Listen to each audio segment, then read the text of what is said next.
Em relação à segurança de rede, vamos entrar aqui, vamos aflorar aqui um bocadinho um capítulo que está muito, não digo na moda, porque não é por uma questão de moda, mas porque é por uma questão de necessidade atual, que é o capítulo da segurança na rede. Conhecer aqui um bocadinho as ameaças e as vulnerabilidades e o que é que se pode fazer para mitigar aqui um bocadinho este problema e, portanto, falamos essencialmente de cibersegurança. Portanto, uma pessoa que aceda sem autorização à nossa rede ou às nossas aplicações pode causar aqui constrangimentos absurdos, inclusivamente a suspensão da atividade por quebra de serviço ou por danificação de ficheiros. E no fundo o que é importante é nós percebermos que tipo de vulnerabilidades existem, que tipo de ameaças existem e o que é que nós podemos fazer para as combater. Então vamos começar a entrar aqui um bocadinho mais a fundo nesta cibersegurança. Em relação a ameaças, há 4 ameaças fundamentais a uma rede. O roubo de informações, portanto, é talvez aquela que é a mais uma das mais utilizadas, ou talvez seja o objetivo de fundo da maior parte dos ataques, portanto, o roubo de informações.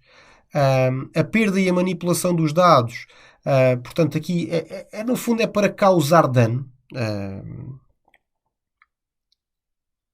No fundo é basicamente limpar um disco, desativar um equipamento, e o que também constitui uma ameaça muito perigosa. Roubo de identidade. O roubo de identidade também é talvez, também é não, é talvez um dos mais utilizados ou pelo menos que é mais tentado com esquemas de phishing, entre outros. E por fim, os de interrupção de serviço para evitar que um determinado serviço deixe de estar ativo. No fundo, estas são as 4 ameaças fundamentais. E de que forma é que se conseguem perpetrar ataques para levar a cabo estas, ou para executar estas ameaças? Então, existem. Desculpem. Para além destas 4 que vimos aqui, existe também a segurança física dos equipamentos, que é a segurança física é talvez na parte da segurança aquela que é mais deixada de lado. E porquê? Porque a preocupação com a localização dos equipamentos muitas vezes está mais relacionada com a arquitetura do edifício e não tanto com os equipamentos em si. Mas não deveria ser. Devemos de deixar os equipamentos e a sala do servidor ou a sala dos servidores ou o data center deve estar localizado num sítio de difícil acesso para pessoas estranhas ao serviço. Devemos também colocar os equipamentos de forma a garantir que danos ambientais possam não surtir efeito nos nossos equipamentos. Sejam eles excesso de calor, sejam eles excesso de umidade, estarem vulneráveis a uma inundação ou o que quer que seja. Ameaças elétricas. Também, muito importante, a sala do servidor deverá ter uma instalação elétrica construída de raiz, toda nova, devidamente adequada. Quem diz sala do servidor diz também um data center ou a zona mais crítica da nossa rede. E depois as ameaças à manutenção, com basicamente pessoas que mexem nos equipamentos, que danificam equipamentos e que podem em termos de utilização do computador, por exemplo, desativar uma firewall, desativar um antivírus e que faz com que a rede fique mais vulnerável porque há ali um ponto de ataque disponível.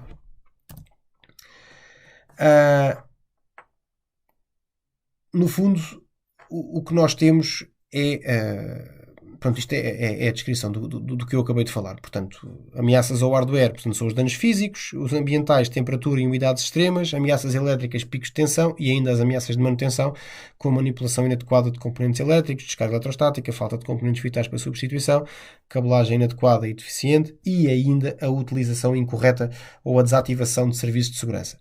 Em termos de segurança física, é importante também ter aqui, como este exemplo ilustra, ter aqui as UPS, ter aqui os switches, ter aqui um leitor de cartões, ter o helpdesk aqui deste lado, aqui as portas. Portanto, no fundo, pensar na componente física como algo que também é fundamental.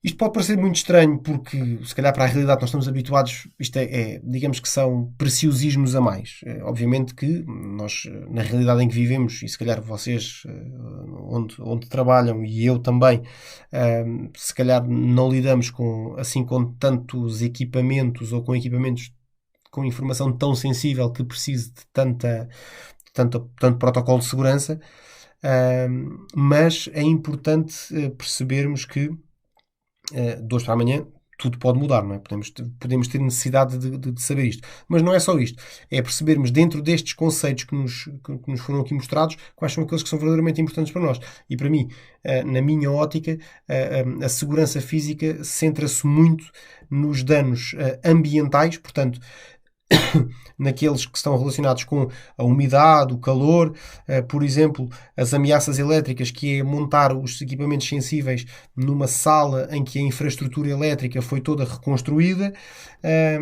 e garantir que a sala não é uma sala que seja utilizada por mais ninguém, a não ser pelas pessoas estritamente necessárias à sua utilização. Ainda dentro das vulnerabilidades, portanto, uma vulnerabilidade é, no fundo, o grau dos pontos fracos a cada rede ou a cada dispositivo e, habitualmente, os ataques são perpetrados contra servidores ou contra os computadores finais. Existem 3 pontos fracos em termos de vulnerabilidade, ou melhor, em termos de vulnerabilidade ou pontos fracos, existem 3. São eles vulnerabilidades tecnológicas, vulnerabilidades de configuração e vulnerabilidades de políticas de segurança. E aqui é muito importante também percebermos cada uma das 3. Vulnerabilidades tecnológicas estão relacionadas com protocolos e com sistemas operativos. Redes muito antigas, sistemas de gestão muito antigos, usam protocolos que não são seguros e que deverão ser substituídos pela mesma versão do protocolo seguro ou por novos sistemas que só utilizem protocolos seguros. E também sistemas operativos que possam não ter tanta segurança como outros também deverão ser substituídos. Vulnerabilidades de configuração estão relacionadas com falta de password no acesso, o uso de passwords simples ou passwords fracas, equipamentos muito mal configurados ou configurações acessíveis a qualquer pessoa. E depois, vulnerabilidades ao nível das políticas de segurança. Portanto, haver regras bem definidas e a monitorização da sua aplicação. Sem monitorização da aplicação de regras, não vale a pena implementar regras de segurança.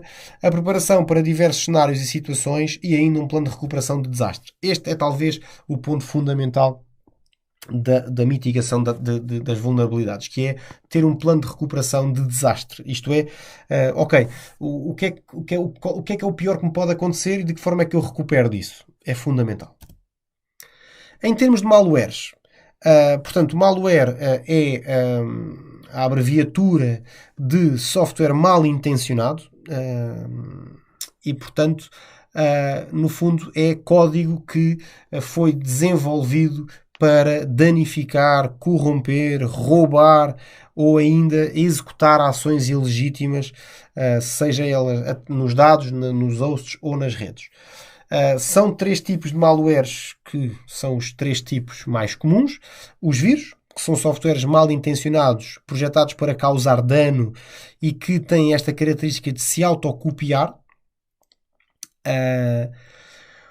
Durante muitos anos e antes do grande boom das redes, os vírus dominavam aqui o segmento dos malwares, muitos deles desenvolvidos de forma quase por engano, mas depois com o evoluir das redes e da informática apareceram aqui estes dois novos tipos de malware, nomeadamente os worms, que são uma espécie de vírus, mas que têm a capacidade de se disseminar pela rede, sozinhos, e depois os trojans, que são software mal intencionado e que entra no nosso computador mascarado de software legítimo ou de um ficheiro que é fidedigno. E quando nós o abrimos, executamos basicamente o ataque. Ainda existem outros tipos de ataques, como é o caso de ataques de reconhecimento, que permitem detectar e mapear a nossa rede em termos de dispositivos, em termos de serviços que estão ativos e das respectivas vulnerabilidades. Portanto, há este tipo de ataque. Portanto, é um ataque que é perpetrado na nossa rede para encontrar pontos fracos, no fundo, perceber que tipo de protocolos nós utilizamos e depois de que forma é que nos conseguem atacar. Ataques de acesso, portanto, manipulação não autorizada de dados, portanto, utilizar privilégios de outros utilizadores para executar determinadas tarefas, e ainda ataques de negação de serviço, que são ataques que basicamente desativam ou corrompem redes, sistemas ou serviços, e que por vezes acontecem ataques de negação de serviço legítimos. Sempre que são colocadas ou sempre que são publicadas as listas de acesso ao ensino superior, há um ataque de negação de serviço natural aos servidores do Ministério da Educação, porque são múltiplos acessos em simultâneo à mesma hora e depois há uma grande confusão e os servidores não têm capacidade de resposta. Um outro momento também é a entrega dos IRS também. Acontece muitas vezes o serviço fica em baixo pelo excesso de acessos simultâneos. Depois, backups, atualização e patches. Portanto, é muito importante também, num projeto de rede, nós definirmos backups, rotinas de backup, ao que é que fazemos backup, de que forma fazemos o backup, onde guardamos o backup. Ter também um esquema de atualizações que por vezes são muito... causam aqui algum constrangimento, porque temos os colaboradores a quererem trabalhar e por vezes as atualizações são lançadas em horas menos próprias. É ter aqui um plano e um esquema de atualizações para garantir que causa o mínimo de dano possível, mas importante mesmo é que estejam constantemente a ser atualizados. E ainda os patches de segurança, sempre que são lançados, serem instalados o mais rapidamente possível. Depois, utilizar, em relação à mitigação de ataques, a utilização aqui da tríade do A, portanto o triplo A, que é o Authentication, Authorization e Accounting. Portanto, implementar o triplo A basicamente dá-nos aqui um controlo mais apertado em termos da utilização da rede. Portanto, porquê? Porque o triplo A é uma forma de controlar não só quem acede, através do mecanismo de autenticação, qual é o limite da utilização que esse utilizador pode fazer, ou seja, no que é que ele pode mexer no fundo, a que é que ele pode aceder, que é a autorização, e o accounting, que é tudo aquilo que ele fez. É semelhante aqui à utilização de um cartão de crédito. É o exemplo que a Cisco nos dá e que se percebe facilmente. Em termos de authentication, é quem é que é o portador do cartão.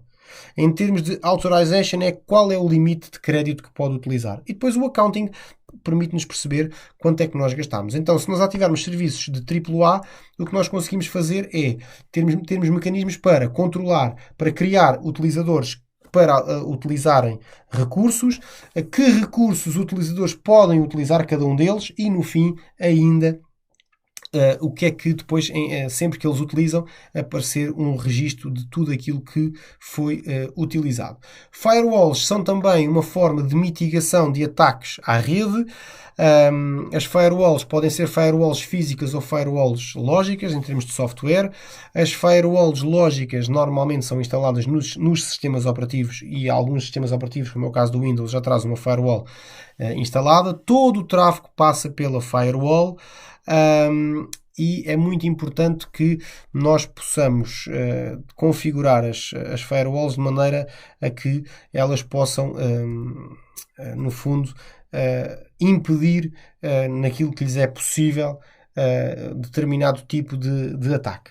Ora bem, as técnicas que as firewalls utilizam para controlar aqui o acesso ou o tráfego de dados é a filtragem de pacotes, no fundo, impedir que determinados IPs ou determinados MAC addresses possam ser a origem ou o destino de determinados dados, ou descartar dados cujos aqueles IPs ou MAC addresses são a origem ou destino, a filtragem de aplicações, portanto impedir que determinadas aplicações possam navegar na rede ou trafegar na rede, a filtragem por URL para que pedidos feitos a um determinado endereço não sejam entregues ou não sejam recebidos, e ainda a análise de pacotes stateful, que basicamente há uma requisição de dentro para fora da rede e a firewall vai monitorizar aquele pedido porque sabe que vai receber uma resposta, e ao receber a resposta vai verificar se aquela resposta é legítima ou não. Isto é a chamada análise de pacotes stateful. As firewalls podem fornecer mais do que um destes recursos de filtragem. Se tivermos a utilizar firewalls físicas, então aí a solução passa por colocar a firewall antes do nosso servidor e depois para os nossos equipamentos, de maneira a que todo o tráfego que vai chegar ao servidor tenha que passar na firewall. Em caso de necessidade, podemos usar duas firewalls, e se tivermos que usar duas firewalls, o mecanismo é o mesmo, simplesmente o tráfego passa por duas firewalls antes de chegar ao resto da rede. Isto é uma firewall, isto é outra firewall. Em caso de utilização de duas firewalls, é conveniente que utilizem firewalls de fabricantes diferentes. Isto porque, para o caso de descobrir uma vulnerabilidade num dos fabricantes, pelo menos na outra firewall, essa vulnerabilidade não vai acontecer. Os endpoints, portanto, os dispositivos finais, também requerem segurança, e é necessário que essa segurança passe pela definição de passwords de acesso, pela a formação dos próprios colaboradores, a utilização de antivírus, a atualização atualizações de segurança dos sistemas operativos. Tudo isso é muito importante que esteja bem definido e seja bem implementado ao nível dos endpoints. As passwords, importantíssimo existirem critérios de complexidade das passwords, pelo menos 8 caracteres, preferencialmente 10. Quanto mais longa for a password, melhor. Quanto mais complexa for a password, também melhor. Portanto, combinar letras maiúsculas, minúsculas, símbolos, espaços quando são permitidos. Muito cuidado com passwords de repetição ou de palavras comuns, ou nomes de utilizador, etc. E depois podemos sempre inventar aqui um bocadinho, trocando, sei lá, L's com uns, trocando O's com zeros, trocando A's com arrobas, trocando I's com pontos de exclamação, portanto, de maneira a criarmos aqui alguma complexidade nas ditas passwords. Depois, no caso dos equipamentos da Cisco, existe uma segurança adicional das passwords, que é a encriptação das passwords. Isso é feito no modo configuração global, com um comando que vocês já conhecem, que é o Service Password Encryption, e que, se alguém usar o comando show running config, não consegue ver essas passwords, porque elas ficam totalmente encriptadas, como é o caso desta que nós vemos aqui em baixo.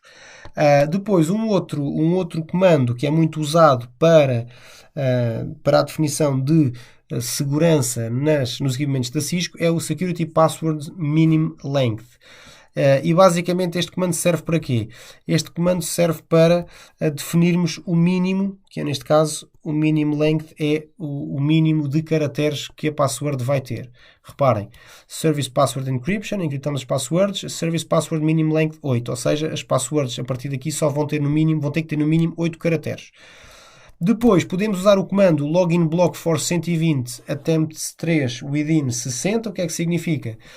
3 tentativas em 60 segundos, o login fica bloqueado por 120 segundos. Ou seja, ficamos com 2 minutos de inatividade de login a cada 3 tentativas falhadas em 60 segundos. Estes valores são perfeitamente alteráveis. Depois, garantir que ao fim de uns X minutos de inatividade que o equipamento se desative, portanto que se faça logout, ou para que quem vem a seguir tenha que colocar a password novamente. Então é para isso que usamos o exec timeout dentro das linhas de configuração. Temos que acelerar as linhas de configuração porque esse timeout é feito diretamente aí.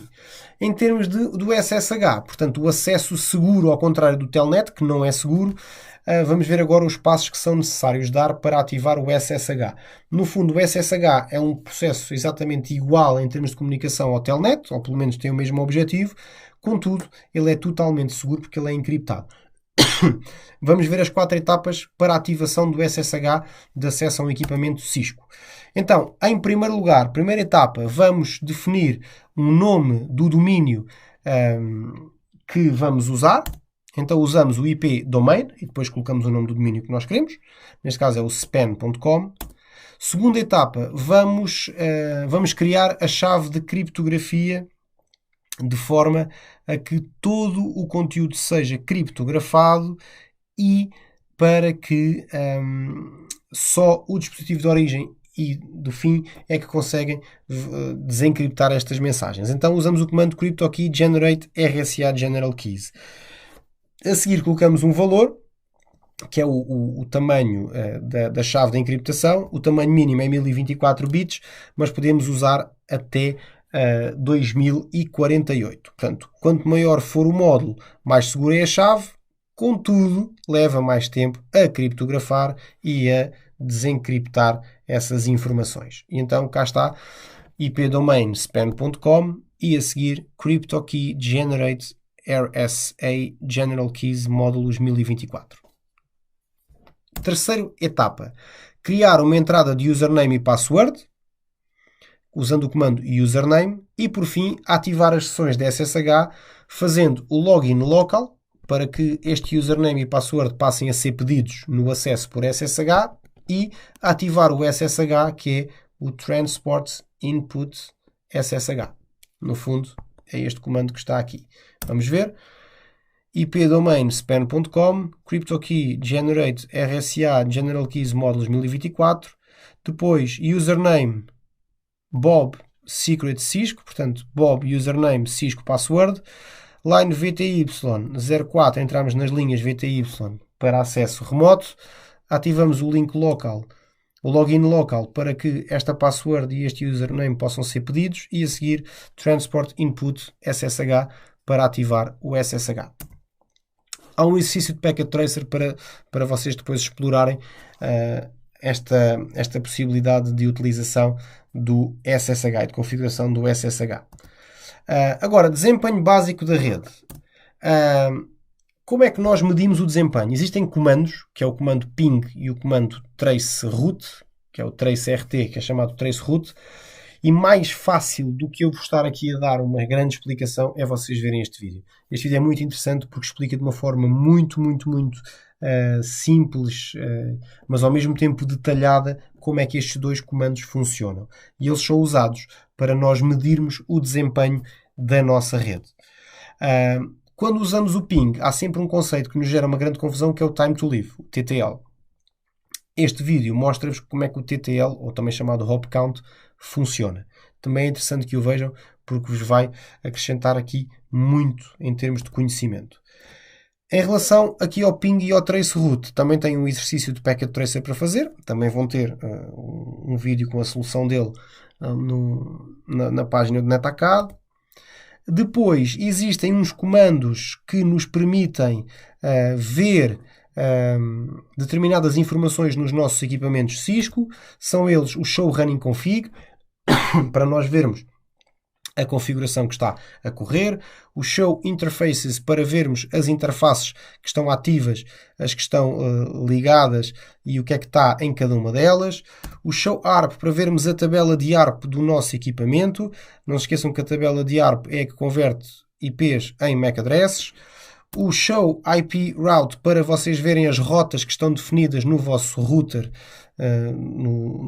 naquele momento, o show protocols para poderem ver quais são os protocolos que estão ativos em cada uma das portas, o show version para verem a versão do sistema, neste caso do iOS, do vosso equipamento Cisco.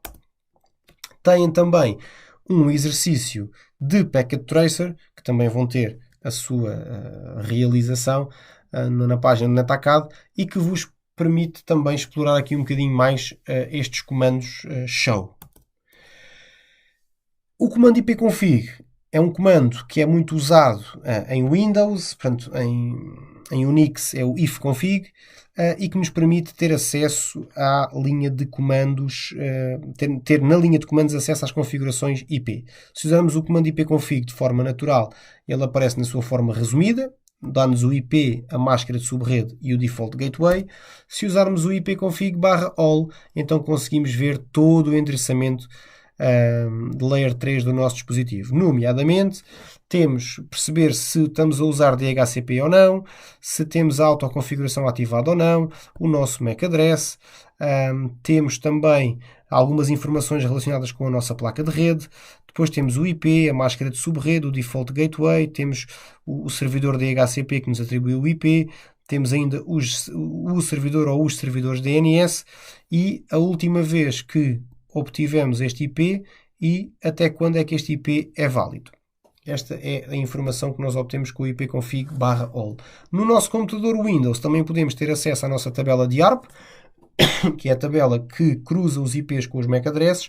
Aí usamos o ARP-A. Solução de problemas em rede. A solução de problemas em rede é muito semelhante à resolução de problemas em outros tipos de dispositivos informáticos e passa por um conjunto de etapas que a Cisco tem perfeitamente tipificadas e identificadas. Quem fez o IT Essentials, quem já fez o IT Essentials conhece estas etapas de certeza. Identificação do problema, estabelecimento de uma teoria de causas prováveis, o teste dessa teoria para determinarmos a causa real. Se não descobrimos, vamos a uma nova teoria e vamos a um novo teste. Quando já sabemos qual é que é a causa real, estabelecemos um plano de ação para resolver o problema e implementamos a solução. E depois verificamos a funcionalidade total do sistema e implementamos medidas preventivas caso isso se justifique. E depois, o fundamental, documentar aquilo que nós descobrimos, aquilo que nós fizemos, o que é que pensámos fazer, o que correu bem, o que correu mal e o que é que obtivemos. Depois, em termos ainda de abordagens na solução de problemas, resolver ou escalonar, portanto, se tivermos capacidade para resolver, resolvemos, se não tivermos, temos que escalonar, e depois ainda podemos monitorizar algumas soluções usando, por exemplo, o ping, usando o traceroute, usando o show, que são comandos que podem ser perfeitamente usados para a monitorização, para verificar a conectividade, para verificar se já conseguimos chegar àquela rede ou para vermos alguma informação, por exemplo, o IP de uma interface dentro do nosso equipamento.